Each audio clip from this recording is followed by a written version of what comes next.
Welcome to the Spilled Ink and Coffee Show, where we take book discussions to a new level. We don't just read books, we interview them, journal about them, sip coffee, spill thoughts, and explore stories on and off the page.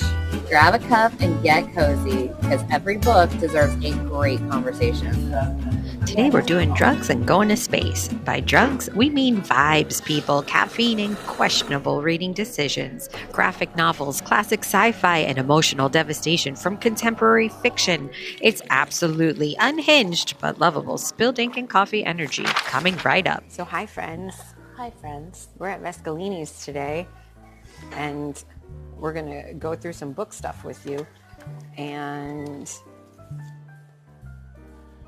we'll do the pair because the third book's not out of this graphic novels, and I had a lot to say. We're still backtracking. This is in June for me. I think that's where we left off for me too. That's good. That's okay. So this is Norway. The author is Kit Cat Seaton. It's a physical book. It was a graphic novel fantasy. The publisher was Image.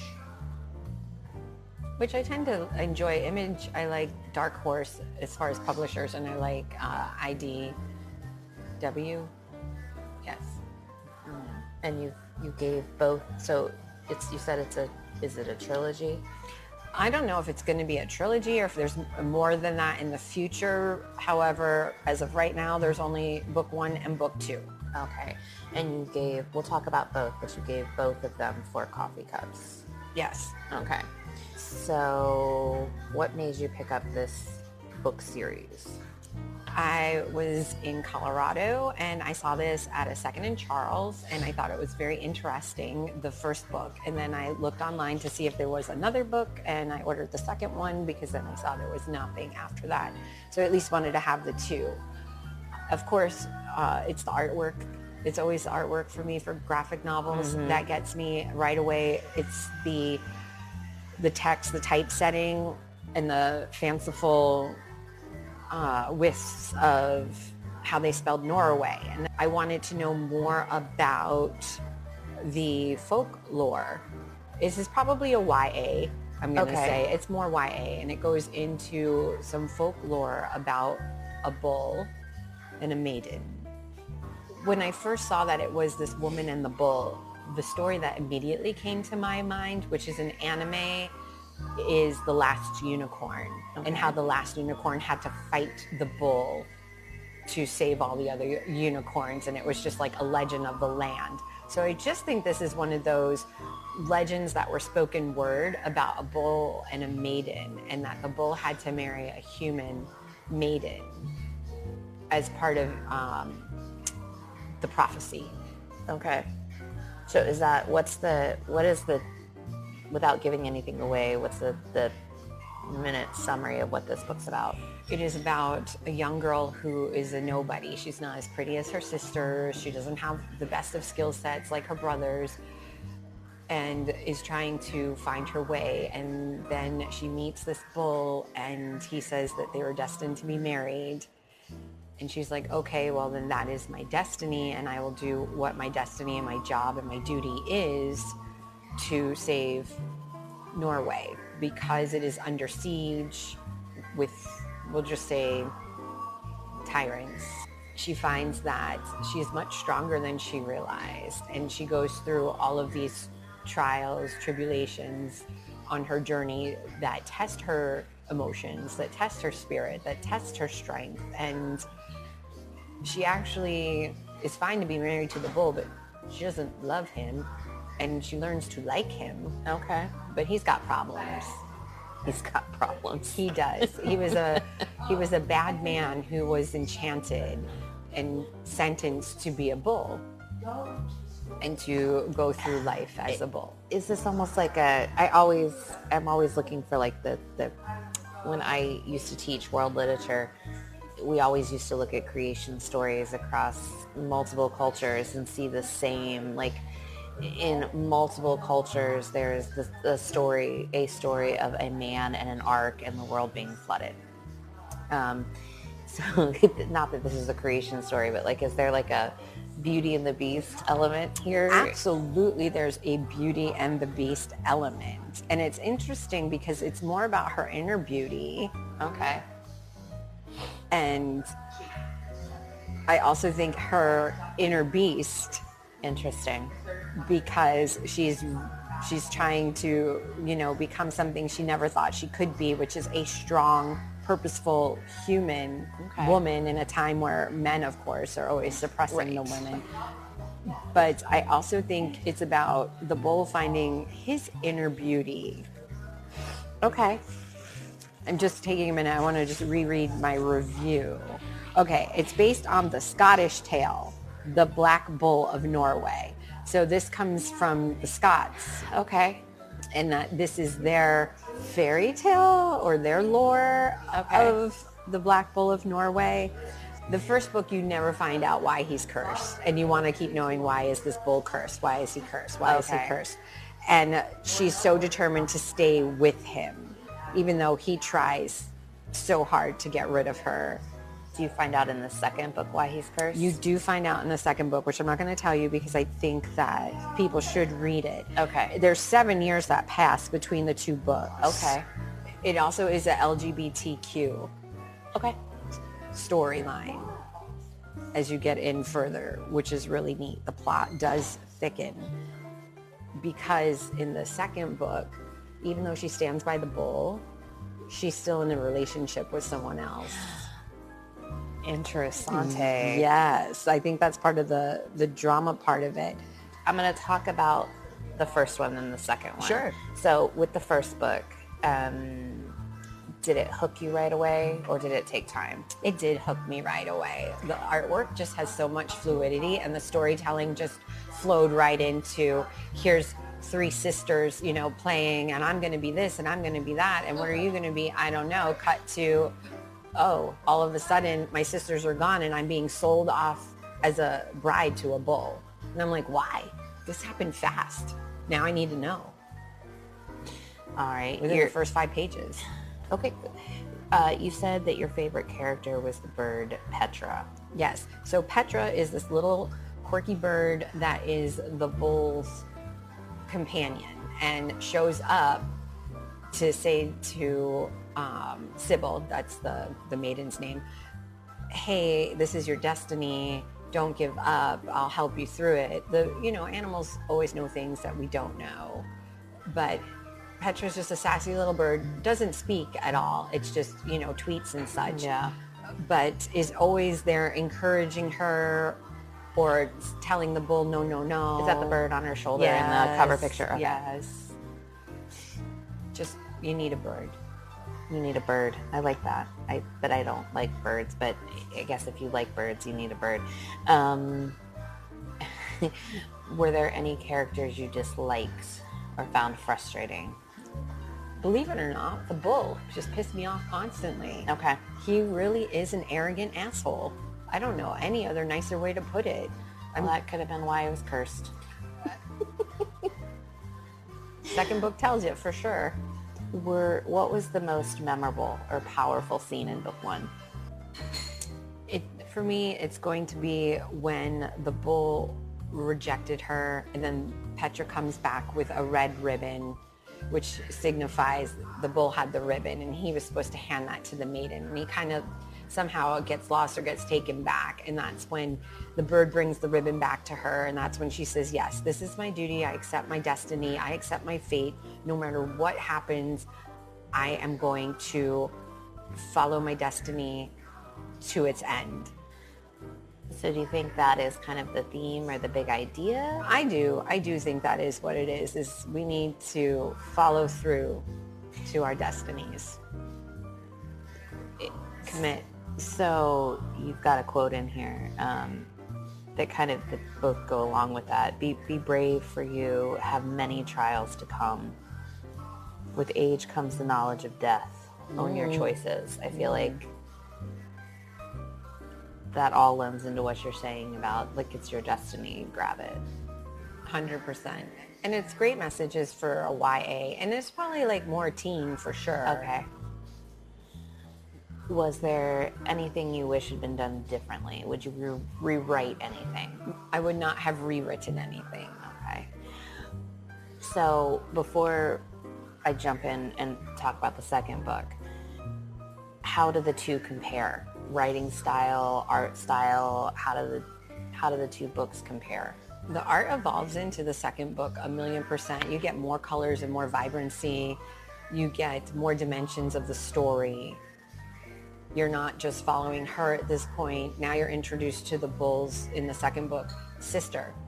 Oh, okay. So now we're introducing family members and people who used to know him because he was the ruler of a kingdom before he became a bull. So it's a human sister. Yes. Who makes special shoes. I mean, I love a good pair of shoes. I know. So who do you think would enjoy this book the most? I honestly think that this could span across any ages of the tweens and up. Adults certainly would get a lot of enjoyment out of this because it has folklore in it. So people who like history, people who love art, and anybody who feels that they need that little extra boost of encouragement. If you want to go on a journey, people who like going on a fantastical journey. What would someone find in these pages that they weren't expecting? For me, everything was unexpected because I didn't know this. It was a brand new everything. It was a brand new everything, 1,000,000%. Like I said, I compared it to The Last Unicorn, which is the only Black Bull story that I do know. Mm-hmm. Clearly, because we'll talk about it in a minute, you did like this authors because you picked up the next one. Looks like pretty soon thereafter, very soon thereafter. So let me just ask one more on this book, and then I'll ask kind of the final questions about the other book. But if this book were adapted into a movie or a TV show, would it be an anime style? Would it? Okay, so you would stick. It would be an animation because the artwork is so beautiful. I don't think I could see it in any other way. And I think that because the story is not complete after book 2, I don't know if there's a book 3. I hope that there is one. I haven't seen anything when I looked online. But if it could be a trilogy, then it would make an amazing animation movie. Okay. Because like I think of like, and you've read the books, the graphic novels. I haven't, like The Witcher. Yes. The Witcher was graphic novel, video game that turned into real life. Yes. You know. So, but this one, you wouldn't do that. You would stick with the anime style. Correct. Okay. And I would just do a movie. I don't think there's enough there to make it like a series. Okay. At least not from what I've read as of yet. Okay. All right. So then let's move on to the second one. I'm looking, is it the same main character? Yes. This is 7 years later. Okay. Just because and she's more grown up. Yeah, I'm looking at the cover art, and she looks like a completely different person. So instead of a teenager, because she was a teen bride in the first book, she is now a young adult. Oof. I hope there is goodness there, and he can grow and change. She really wants the Bull to change, because no matter how she slices and dices it, they're still connected. But it's not, would you say it's romantic love, or? I'm glad you're asking this question because I believe it is friendship. I think this is the test of friendship. Okay. Because she does wind up having a relationship with somebody in this book that's not him. And I think that the two of them may be destined to be best friends. And that it's how friendship can change people, because it doesn't always have to be romance. You know, they say that's what friends are for. That's why you have a BFF. Yes, that is why you do have a BFF. I speak from, as I'm staring at Kasie. Aww, thanks, Rachel. I feel the same about you. You have no idea. Oh, okay. So did this one hook you like the first one did? Yes, because I was already in it. I needed to know what was going to happen. Okay. So you jumped right back in, couldn't put it down, wanted to Correct. find out the I ins did. and outs, even though it was 7 years later. Yes. Do you get a little bit of an explanation as far as what was happening in those, or do you get like Like what happened during those 7 years? Yes, you do. Okay. You do. And it was kind of a long distance relationship with the bull where the bird would just come back and chit chat with her. Okay. Okay. So even though there's only 2 books, which one did you like better? The second one, because it had more of a climactic moment and it ends you on a whole cliffhanger, and you have multiple storylines that start to emerge from it. And my favorite character in that is this little hedgehog. I see Mop the hedgehog. Yes, and talks. Oh, this one talks. Okay. And it's the sassy little, like there's a butler. I feel like this is the maid of the bull's kingdom and castle, which is also enchanted, which is why I think he can speak. That's what I was is because you said the bird doesn't speak. Not words. Yeah. Whereas this one speaks. So is there a chance that the hedgehog used to be a human? It is definitely, I believe that. Okay. I do believe that, and there's spirits involved, and there's some ghosts there that you can see and talk to, and there's some other secrets about the family that you don't get to know quite yet, and the sister lives in the kingdom next door, and she's locked herself up in, which she's an armorist, so she used to blacksmithing, right? But she blacksmiths with enchanted material. Okay. So in this one, just because I'm reading a little bit about your review, but I don't want to give too much away. Was there a powerful scene in this one? When she got the shoes on that the bull's sister made, and then she started to climb the ice because she needed to see what was beyond the ice. The moment that she put these special shoes on, it's just the artwork. You have to see what they look like.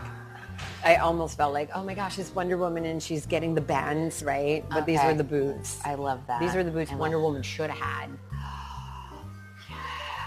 I mean, again, as Cinderella said, a pair of shoes can change your life.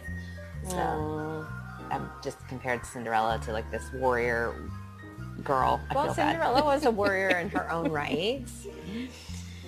So in this one, what would you say the theme or the big message was of this one compared to the other one? Nothing is ever as it seems.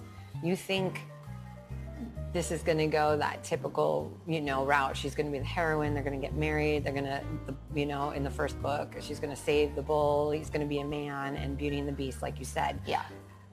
This is nothing like that. Okay. I like when things go left and they come out of left field, and this whole second book is left field. I love that, because then I'm constantly guessing and I want to keep reading. Yes, every page turn. That's why I'm hoping there's a third one and they're just working on it, because I think book 2 was just edged better than book 1. Okay. So you think they evolved as writers and artists? Yes. Did the book make you think about anything differently?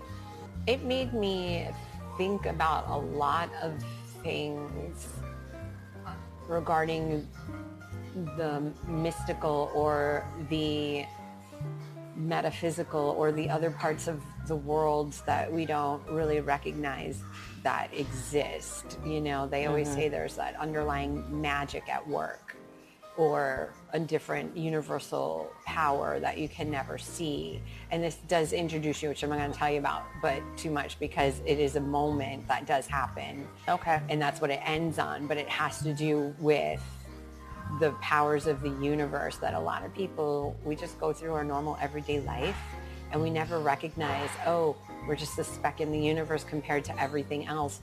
Or we are just made of stardust. Everything's made of stardust. But who made the stardust?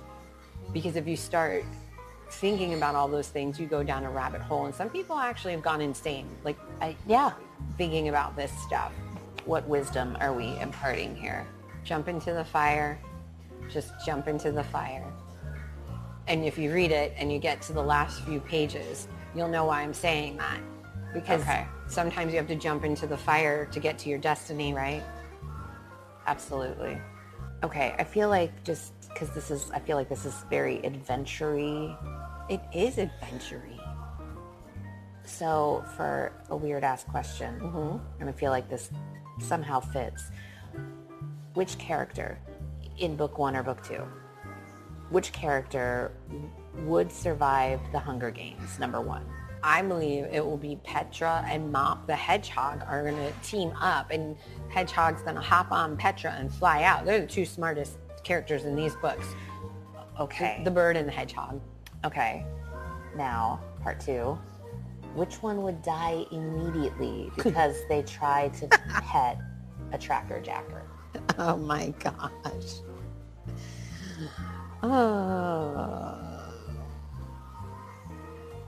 Probably the main character, Sybil, because she's just that kind of girl. If she's following this bull that pretty much is like, I hate you, but you're sticking with me. So she'd probably be like, no, you're going to be my best friend, tracker jacker, and then die.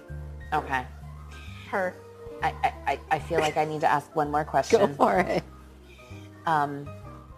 If this book had been a cursed choose your own adventure, Ooh.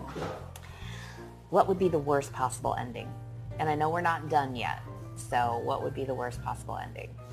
He becomes not a bull, but still an asshole.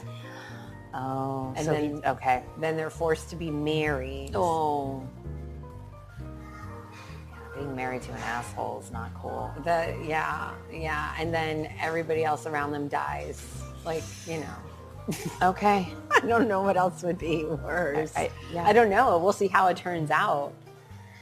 Oh, yeah. I have we're a still feeling waiting. it's going to be a tearjerker, though. I think Just cry- that's I what think- my gut says. I said that last time. I've been crying too much in books lately. You have been. So I cried in the book that I just finished. It was, yeah. Aw. So any final words, thoughts on Norway book 1 and book 2? Pick it up. Take a chance. The artwork's beautiful. It's Okay. a great little story. It is a wonderful adventure. And let's keep our fingers crossed that book 3 comes to fruition.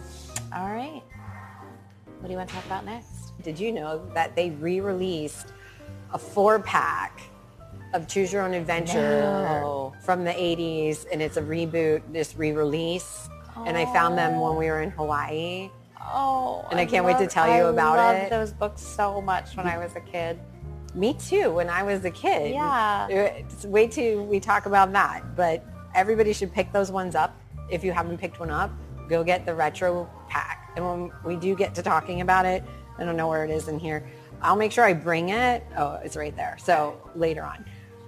But now let's go to the first Men in the Moon, and we'll move over to Rachel after this because this is insane. Okay, this is the first Men in the Moon. It is by legendary author H.G. Wells. It was a physical copy, science fiction. The publisher was it Gallant's? Sure. UK. And of course, you got H.G. Wells, you've got Journey to the Center of the Earth, 20,000 Leagues Under the Sea. So now we're going In the Moon. In the Moon. Oh. Let me just say it's not on. So here I am at 2nd and Charles. This is, again, still in Colorado where I Okay. got the graphic novel. And I'm like, not on, In the Moon. All right, what's this about? So then I read the back jacket and I'm like, I'm always up for a sci-fi. What is happening inside the moon? There's these theories anyway that inside the moon, aliens live inside the moon. There's a moon base inside the moon. Astronauts have said that when they stepped on the moon, it was just little dust came up, but it felt solid, not like rock, but like metal material. There's all these crazy ass theories about the moon. And you're reading my review right now. Yeah. It got 3.5 cups of coffee. This book took me like 7 months to freaking read. Well, it's H.G. Wells. So the time period that they're writing this is what? The 1800s, the 1900s? It would have been, he wrote in the late 1800s. Yeah. I can't. And I feel like the only vocabulary word he knew was gesticulate, because in the first 5 pages, and I started tick marks, there's 27 times saying the word gesticulate. And it went on and on and on for forever. And I don't like this word at all. Yeah, this was published in 1901. There we go. So give me the short and sweet minute summary of what exactly this book is about. Okay, this one dude meets this other dude, and they decide that they're going to build a spaceship and then go to the moon. And they get to the moon, and then they go into a cavern in the moon. They meet a bunch of alien life forms. They have a bunch of experiments done to them, and only one of them comes back from the moon, and somehow they kind of communicated from moon to Earth for a short period of time. I'm going to tell you, let me actually ask you this question. When did Lewis Carroll publish Alice in Wonderland? It would have been before 1901, right?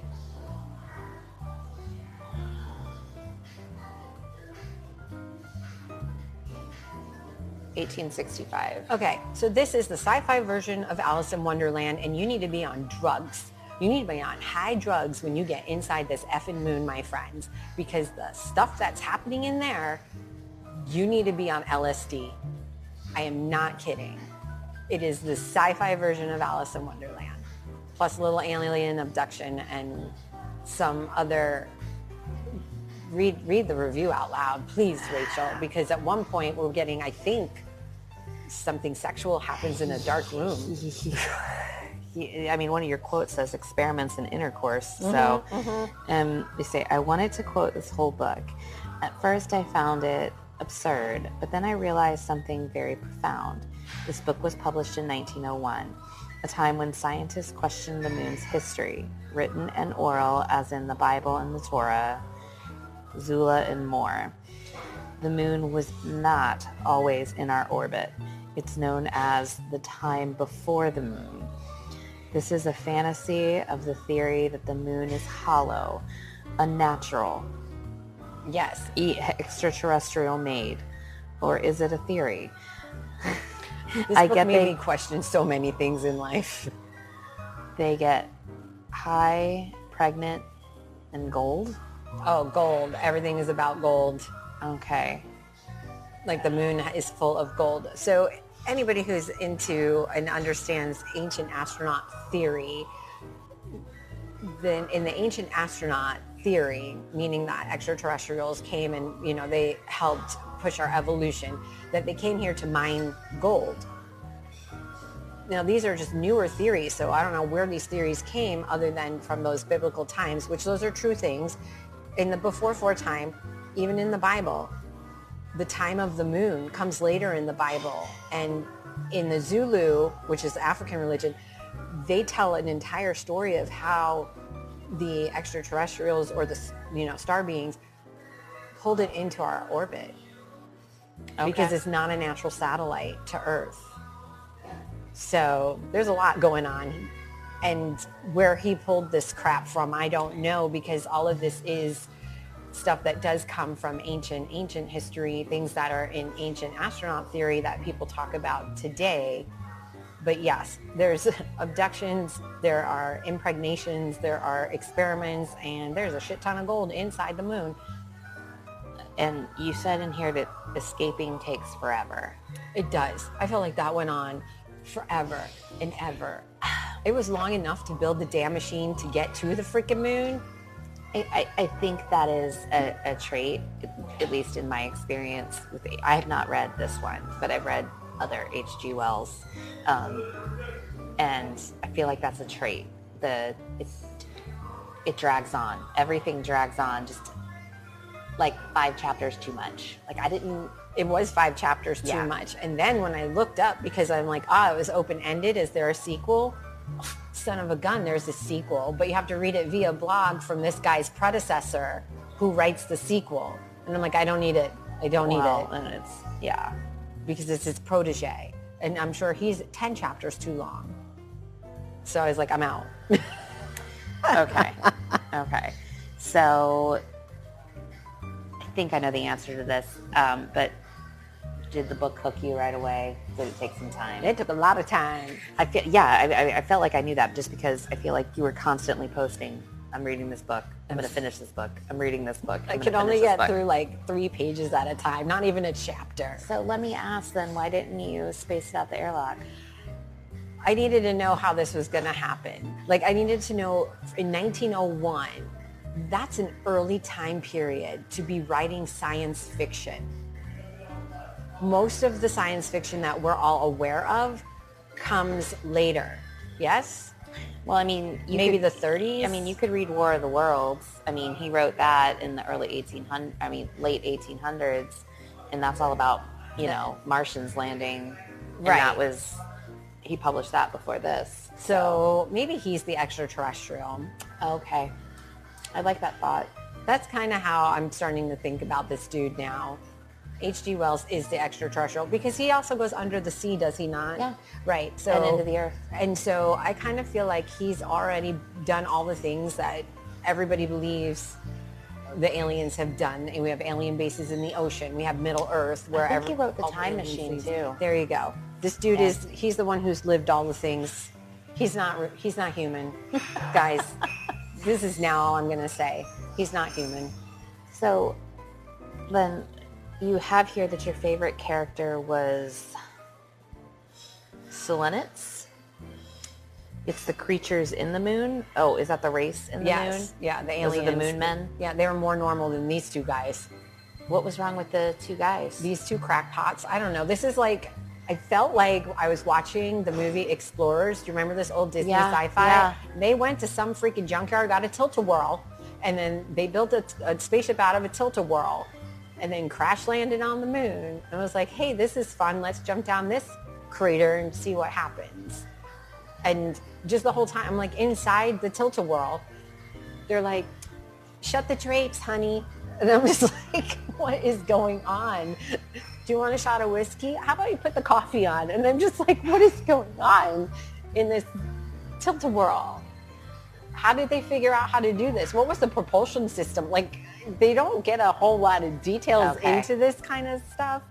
And these two, he's just the one dude's walking, right? And he has like this tic, and the other dude is sitting at a cafe, and then he just decides one day to talk to the dude who's walking who has like a tic, and it throws him off into a spiral. Somehow they become friends, and now we're in space. So I'm gonna go with those are the characters you found frustrating. Absolutely. Okay. They were the odd couple in a tilt-a-whirl in the moon. Okay. Okay. So was there a memorable or a most powerful scene in this book? Yes, the impregnation, that was the shortest chapter, which is a page and a half, because it's like he took me into a back room. It was dark. He extracted my, I don't even know, you use semen. There's another medical term for it. I think that's what they used. And he goes, and then brought me back to my friend. And I was like, what? So the men are pregnant. I don't know. It leaves you, no, just the one dude who wound up staying there. So one of them went home, one of them stayed. Correct. By choice? No. Okay. No and maybe.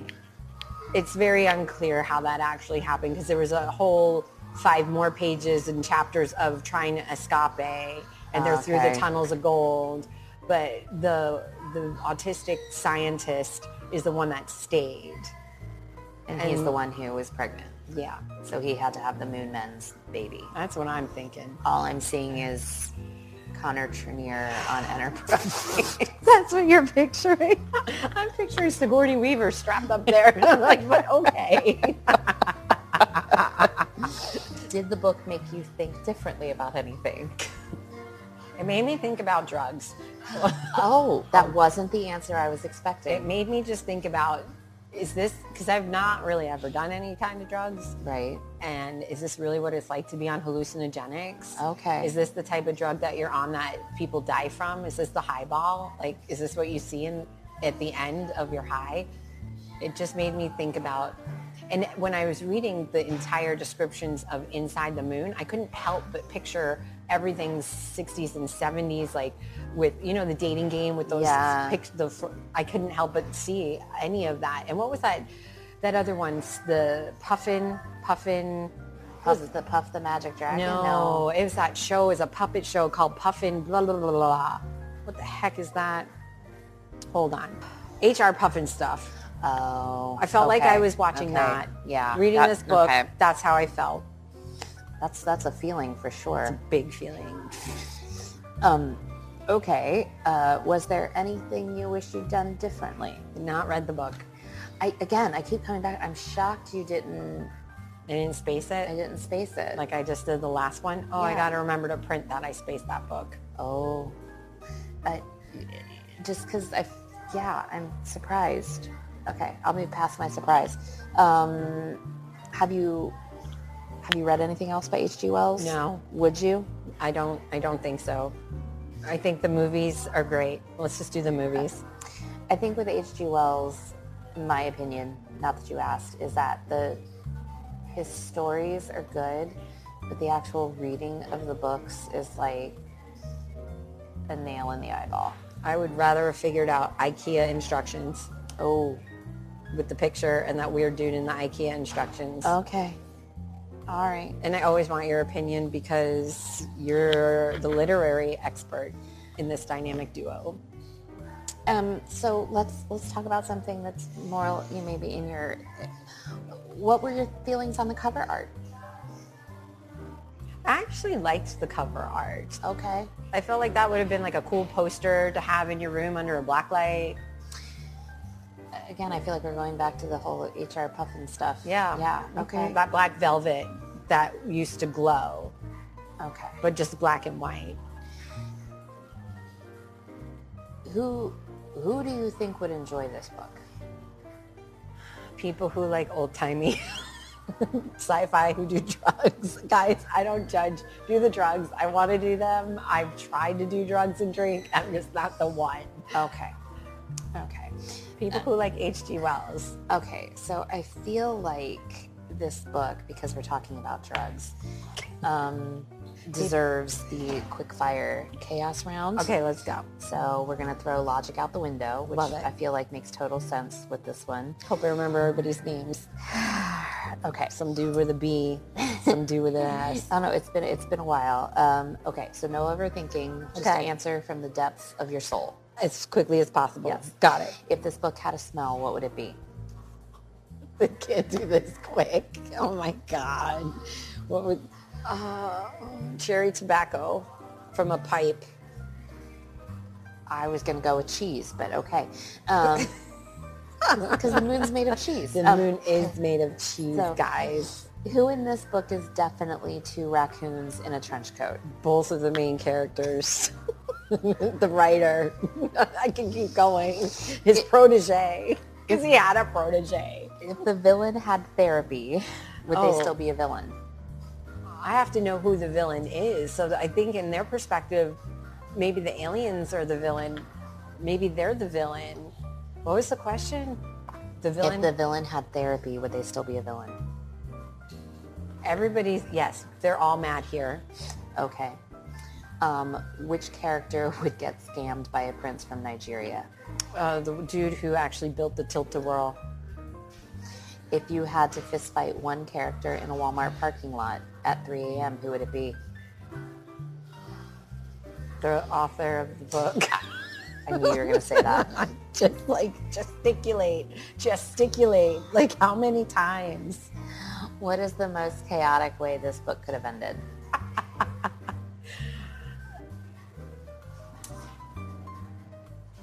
It could have, the most chaotic way this could have ended is we actually saw the birthing process of all the alien babies as they were populating what I'm calling the hive, because they had it was designed just like now a I'm beehive. picturing the Gorn. Okay. Yes. The most chaotic way this happens is they're all having babies, and we hear Megan Mullally, "Welcome to Hunex, where you're going to just work for the rest of your life." And he's just popping them out, and they're just getting on the tram, and they're going to their departments. Okay. And then I would have set that book on fire if they wrote that. So if aliens found this book as their record of humanity, what would they assume about us? Somebody finally got it right. So let's rename this book in 5 words. Do drugs, go to space. Okay. All right. That's going to be my last resort, right? Because if I can't actually make it to space, then if I do the hallucinogens, I'll think I'm there. Yep. So then I'm in space. I That's where my logic went. I thought it was good logic, too. I think it's great logic. Holy shiestamole. All right, we got a big one coming up in Rachel's book, guys. Yes, we do. It's huge. I remember it. It's blue, meaning that was the color palette. Oh, yes, okay. see? That's why I said we'll do a bunch of my little ones, and then let's hit the big one with Rachel, guys. Because this is Beartown by Fredrik Backman. Kindle. Contemporary fiction. We've got a lot of contemporary fictions in a row here with you. And Atria is the publisher. I have no idea. We've actually, you and I have read a short story by Fredrik Backman. Okay. It was the funny one about saying no. What was the title? Just Say No. Just Say No. Yes, I was thinking about that one the other day. Yeah. So same author.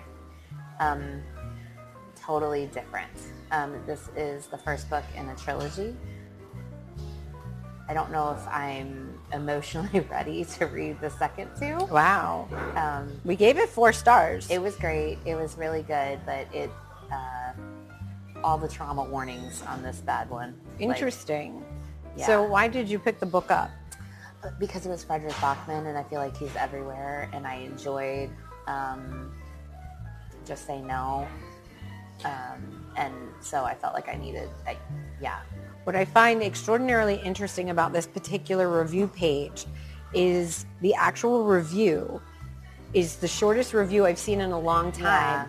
And it's heavy on quotes. Yeah. You're usually very opposite on that.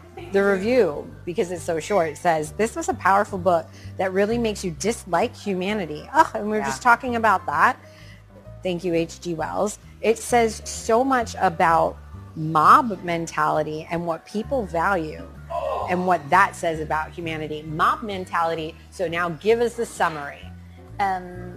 So the story takes place in a very small town in Canada where hockey is everything.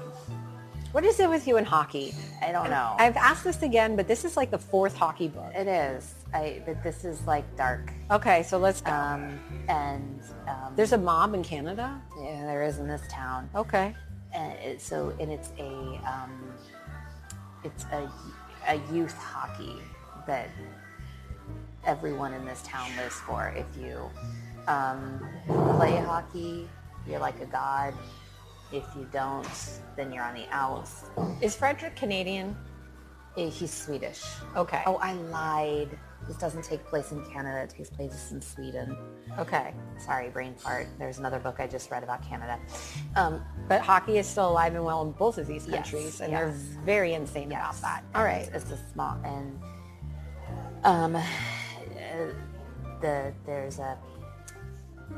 the president of the Youth Hockey League is like, he's from the town, but he's like one of the, like, he left to play professional hockey in Canada, and he came back, and now he's raising his family here, and it's a small town, and his wife's a lawyer. He's got a son and a daughter, and his daughter ends up being sexually assaulted by one of the stars of the hockey team, and where that goes with the town that is obsessed with hockey and a team that could potentially win the championship and bring more things to the town. And it's how the town treats the family and the girl. I just read all the quotes. These are probably some of the heaviest quotes I've read. It's a heavy book, which my understanding is the next 2 books are also very heavy. I don't know if I would go there after reading the quotes. That's me personally.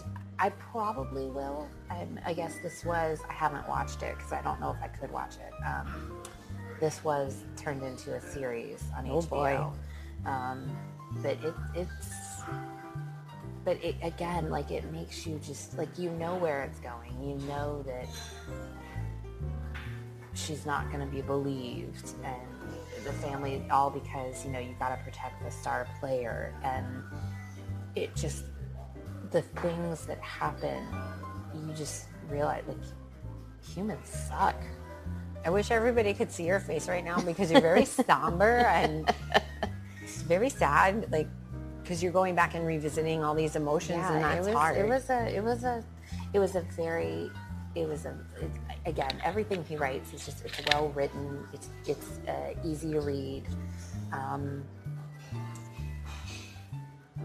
But it, you know, it's emotional. So what were your first thoughts when you started reading? Not hockey again. Did you get hooked right away? Okay, so the writing was enough that it got you. Oh, absolutely. It's just because you see, like, so many different people's sides, like, and viewpoints from so many different people in this town, that, you know. He's obviously a very talented writer, because the answer is no. We audiobooked that short story. Yeah. And it was hilarious, and it took you all over the place. Yeah. And this is complete opposite. Complete opposite. I don't know how people can write that way. So how this is talented. It is truly talented. I'm not the one. Thank you for those of you who have that talent. So how is this style of writing different, other than the humor? I think the humor is really the only thing, because it's still very engaging. Okay. Like I just kept wanting to read the more and more chapters. Do you have a favorite character in this one?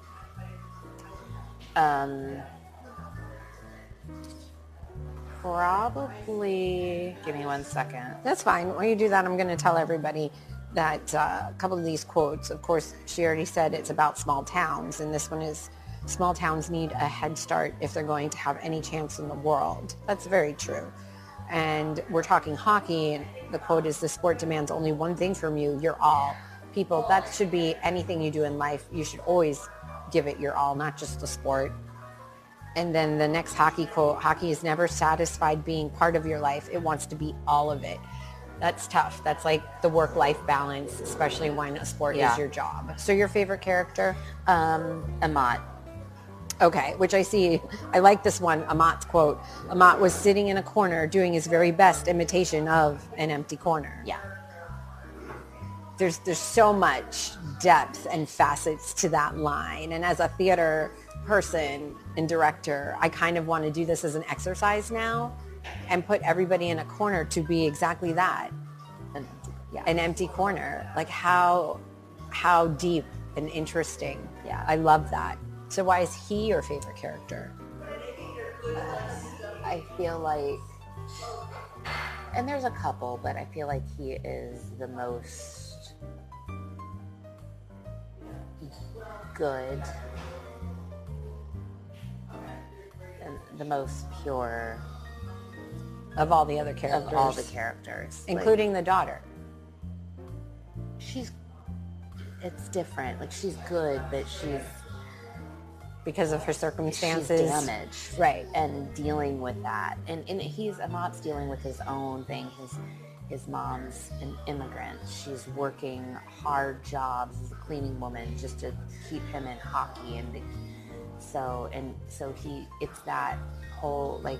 So this is her son. This is her son. It's like that whole Amat is her son. It's like this whole immigrant mentality of, if I hide, if I become inconspicuous, if no one sees me, then they'll leave me alone. So it's the most powerful scene on this journey for you.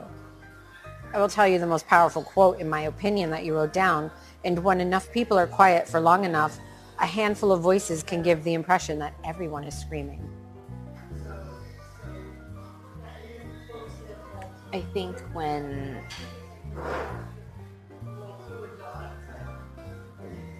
there gets to be enough evidence, and where the town finally realizes that, or admits to themselves that they suck. that this is a person. Yeah. So it tells in your review that this powerful book makes you really dislike humanity. I'm assuming that's what you found frustrating and that you didn't like is humanity. I mean, the way that it's written. The reaction of the parents to their son's actions and the justification and the hockey before everything else. It wasn't even, it shows the worst in people and in parents. And the kids, how they react based on how their parents react. It's just...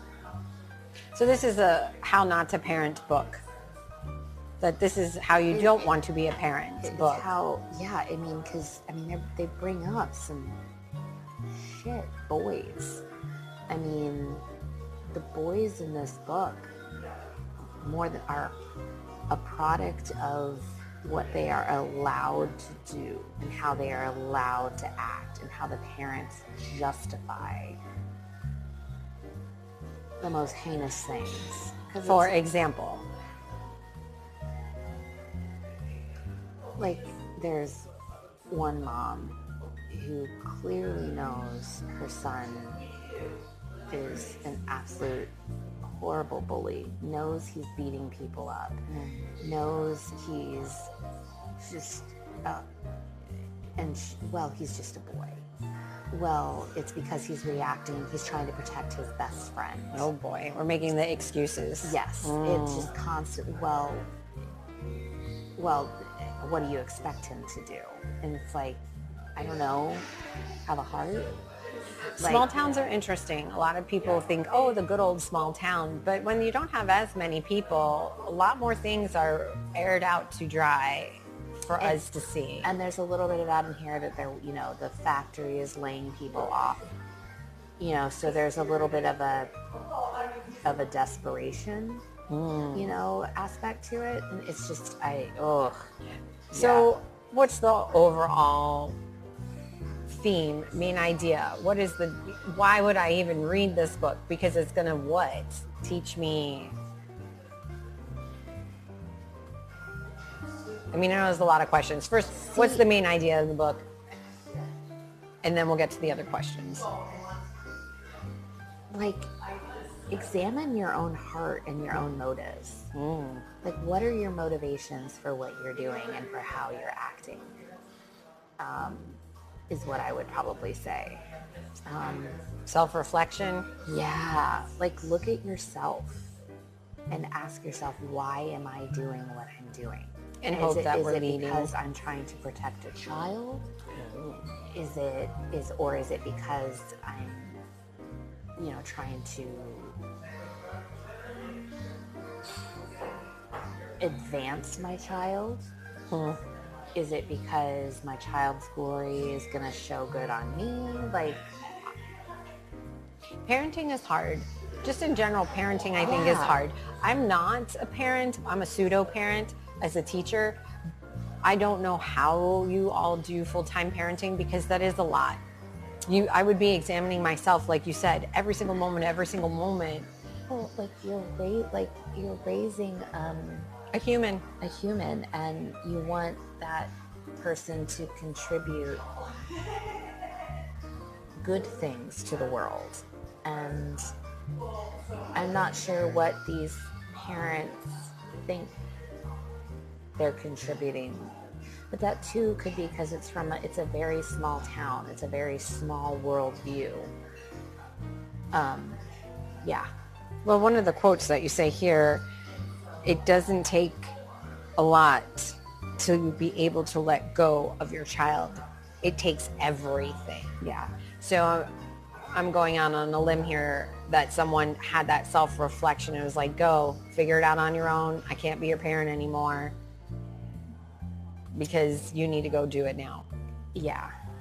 And that's really hard for a parent to relinquish control of the child because they want to protect them or do the things for them. that's just hard in general. Powerful, memorable scene. I mean, it could be one or the other. I mean, memorable doesn't mean it has to be good. It could be a tragic memory.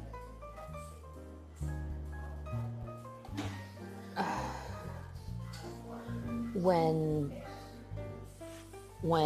the daughter, when Maya, after hiding her assault, finally tells her best friend and her parents, and the way her parents, even though her dad is the president of the hockey club and this is going to affect their living, they both jump in to find all the support and all the way they react to her to try to protect her. Yeah. Wow. And you being a parent yourself, you had to have had so many feelings. Yeah, just because and of a daughter. Like the pain and the trying to hide it for so long. And well, it wasn't really that long, but trying to hide it. And, but it feels like forever. Let's be real. When you have a secret or something tragic happens that you don't tell anybody, it feels like ages and years. And I'm sure that you felt that way. Yeah, it felt like, and in reality, it was like maybe a week that she didn't tell anybody. That's a heavy burden to carry for that long of a time. But even then, like, her best friend notices something's wrong. Her parents notice, they notice that clearly something has happened here. Did the book make you think differently or have a different point of view? Or like, things like this have happened. We've heard things like this happen, and it happens still. Like, this is not, boys get away with this type of thing. Is that where the mob, I'm quoting, mentality comes from in your review? Yeah, because everybody in the town stands up for this kid and we have to protect this kid, even though you find out, like, deep down, like, people know that he's capable of this, and that, like, even his best friend knows he's capable of this. And of this, we mean the rape. Right. I just want to make sure we're clear. Yeah, and does this book come with trigger warnings in the beginning? I honestly don't remember. I'm just asking because recently I picked up this poetry book, and when I talk about it to you, the entire first page listed about 30 in a row, and I've never seen anything like that. Is that something that's new in literature that we're going to see a warning? Yeah, for sure. Probably in the last, I would say 5 years. Yeah. That we're giving the trigger warnings. Yeah. Okay. I think, just like on, with TV shows and things like that, we're adding those trigger warnings. Yes. Okay. So yeah, I would definitely add a trigger warning to, if it's not, I'm sure it is, but yeah. I just wanted to clarify that that's a new thing that we're seeing actually being published, are those warnings. And if you're a person who is triggered by such things, before you actually read the book, Google your books if it doesn't have a trigger warning, just to be sure. Just to, but honestly, like, just reading the back of this book, it gave you enough. The synopsis, you would know where this was going. Do you wish anything in the writing or in the story, everything was written the way that it should have been? I think this is a very scarily realistic story. Now, have you read any of the same genre by Fredrik Backman? I don't think the first book is the same genre. No. I've read, I'm probably going to mispronounce it, The Man Called Ove. Okay. It was, I think Tom Hanks was in the movie version of it. And it would be considered contemporary fiction. But that was sad. This is just dark. Okay. So that's where the differences are. Yeah. Interesting. Plot holes, anything that...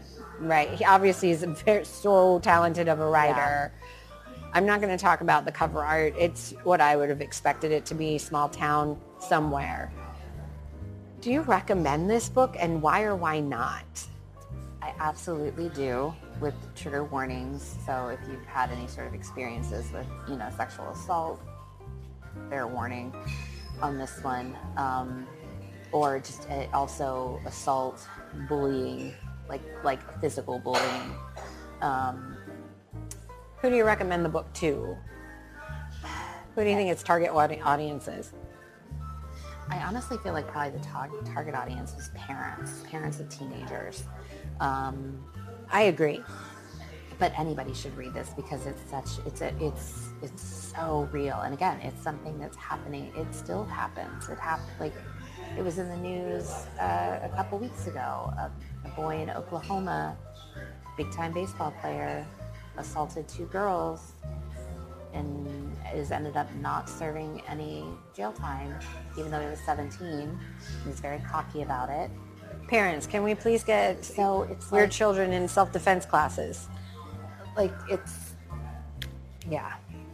But I don't even think it's like a self-defense thing. Amat is a hockey player, and he gets beat up. Do you think that we need to educate the kids more about what is, how do I want to say, somebody who is grooming versus somebody who really truly wants to date you? As I quote my fingers. I mean, what do we do for our kids? I'm not saying that you have the answers. I don't have the answer to this. This is my shout out to humanity. What do we do for the children who are the victims in these scenarios? I mean, so they're not victims. Yeah, I think the parents did as much as they could in this one as far as helping their daughter. Not that you ever really come to terms with it and get her the therapy and believe her and rally and support her, even though she knows and they know this is going to cost them everything. But yeah. Wow. That is a lot. That's a lot. But it's a good, well-written story. So Mr. Backman, obviously so talented that he's already had his stories into movies. Yeah. Is this one that you think will make it or should make it into mainstream film or television? I mean, it's on HBO. Oh, it is already. I'm sorry, I missed that. Yeah. Beartown. Yeah. And there are 2 other books that go within the same town, same characters, but I'm not there yet. Obviously, you will read more from this author. I will, yeah. Unless it's his comedy, which I'm all about the comedy side of things. Yeah. Obviously, this is his balance. I need to mentally prepare for... I feel like what I'm experiencing with Fredrik Backman with you, because I did do the answer is no, and now I'm listening to this review, is that he is extreme. Yeah. And that is his yin and yang. Yeah. Have you ever known him to be in middle of the road with his storytelling? I mean, maybe The Man Called O could be considered middle of the road. I don't know. He's got a new book out that I'm on the wait list at the library that I feel might be a little bit more middle of the road. So we'll find out when we get there. Because as of right now, I feel that his yin and his yang are the extremes of tragedy and comedy. And I'm okay with that. Yes. But maybe there'll be a dramedy in the middle there somewhere. I'll let you know whenever my hold comes. Which friends, go to your local library. They've got a lot of things going on. This was from the library. I love that. And you know what? That's not in these reviews yet. No, because you have a library tracker. I have a library tracker. But I'm not tracking that. So I'm wondering, even though you put format Kindle, maybe if it's a library, you could put -library. Yeah. Because I think it's important for us to continue advocating for the library. It's the most independent of independents. Because I track it on Goodreads. On Goodreads, I put on there if it's a library book. So, okay. Yeah. I'm not on your Goodreads, Rachel. I'm in your Goodreads, physical, tangible. I'm trying, friends. Me and the technology, black screen of death as soon as I breathe on it. But, and you know that's true because there's always microphone problems. I'm sure there's nothing wrong with these microphones. It's me. But that is my request. If you could please just put the library in there. I can do that. So visit your local library. I learned recently that libraries have special sections where you can read historical books that are in preservation, and you can go there and read them, but you just can't check them out. I had no idea that section existed. So bring your white gloves and go check that little section out is what I learned. If this book could whisper a secret to the author, what do you think it would be?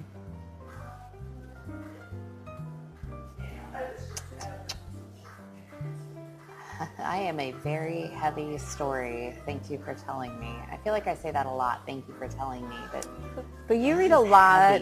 You read a lot of contemporary fiction. That's why you've been telling that, because a lot of the thank you for bringing awareness. Yeah. You're reading a lot of things that are bringing awareness to the world that needs to be said.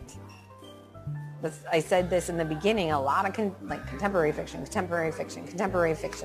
turn the page. Where are we going next time? Yay, romance. So that will be on our next time. Yeah. Please note that romance has a 1 star. Still, it's not contemporary fiction. Of course it's 1 star. We're not even there yet. What is the reader going to find in the pages of Beartown that they did not expect?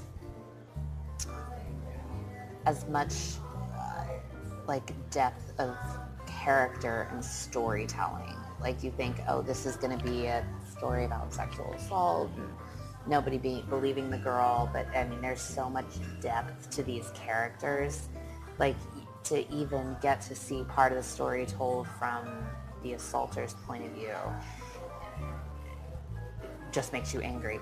And then to see this story from one of the mom's point of view of one of the bullies, it's a well-rounded, you see the point of view of everyone. I love that. We're gonna one more question. If the final page could speak just as you close the book and impart wisdom upon the reader, what would it be? Look at every person and every story by itself. Look at the person, the individual person, and not the mob, and not the group, and not how it will affect this, that, and the third. See the person. And with that, Fredrik Backman, Beartown, 4 stars. We just came to you from Vescalini's, and we just had a fun time, and we can't wait to see you again. Thanks for joining us.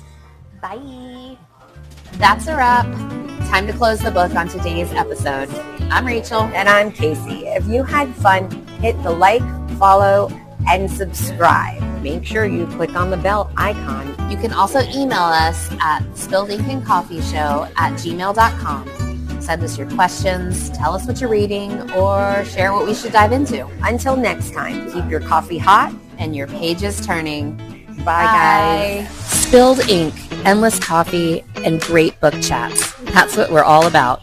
If you're enjoying the podcast and want to help fuel our next episode, buy us a coffee. Click the link in our show notes or bio. Your support means the world, and every sip keeps the pages turning.